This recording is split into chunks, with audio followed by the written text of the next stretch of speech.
ગરબી. ગરબી એ પુરુષ પ્રધાન નૃત્ય છે જે વૃંદમાં ગવાતો સાહિત્ય પ્રકાર છે. વૃંદમાં એટલે ટોળામાં. ગરબીના પિતા તરીકે દયારામ જાણીતા છે. શક્તિ અને કૃષ્ણ ભક્તિ પર આધારિત ગરબી દયારામે લખેલી છે. 800થી વધુ લખેલી છે. ગરબીની રચના કવિ શામળ દ્વારા પણ કરવામાં આવે છે. ભક્તિ પ્રધાન પદ સાહિત્ય પ્રકાર તરીકે ગરબી જાણીતી છે.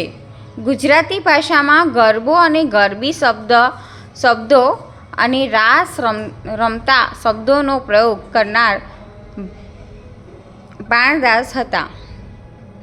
ગરબી ભટ્ટ દલપતરામ કહેવામાં આવે છે. ગુજરાતની બીજી મીરા ગોપી દયારામને કહ્યું છે.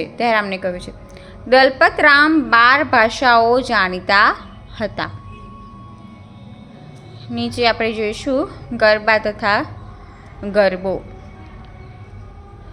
ગરબો શબ્દ સંસ્કૃત ભાષાના ગર્ભદીપ શબ્દ પરથી ઉતરી આવેલ છે.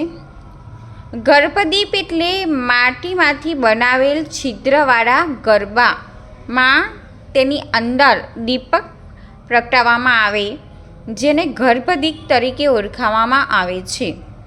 ગરબો એ સ્ત્રી પ્રધાન નૃત્ય છે.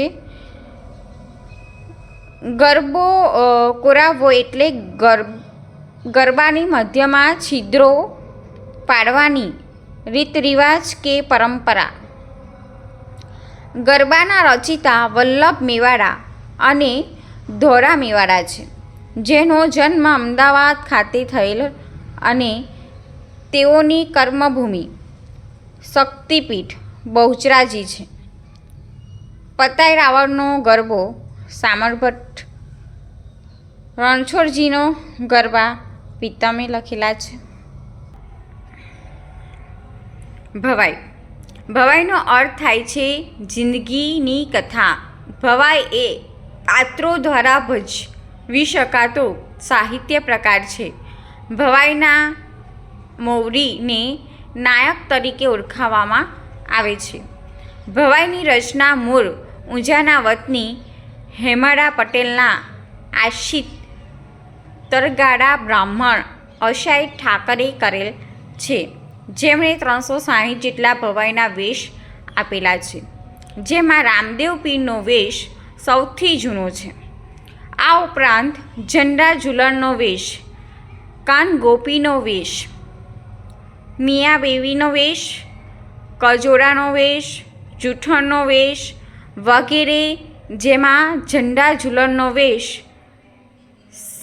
સાપ્તાહિક સોહાદનો સંદેશો આપે છે.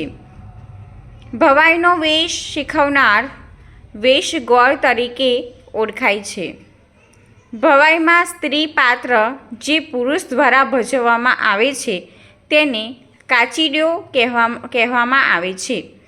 ભવાઈમાં રહેલા રમૂજી પાત્રને સુખાજી કે મસ્કરો કે રંગલો તરીકે ઓળખવામાં આવે છે.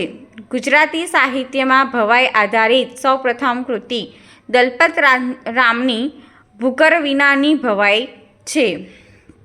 ભવાઈ આધારિત સૌપ્રથમ ફિલ્મ બહુરૂપી હતી. ભવાઈનું પિયર ઉત્તર ગુજરાત ગણાય છે.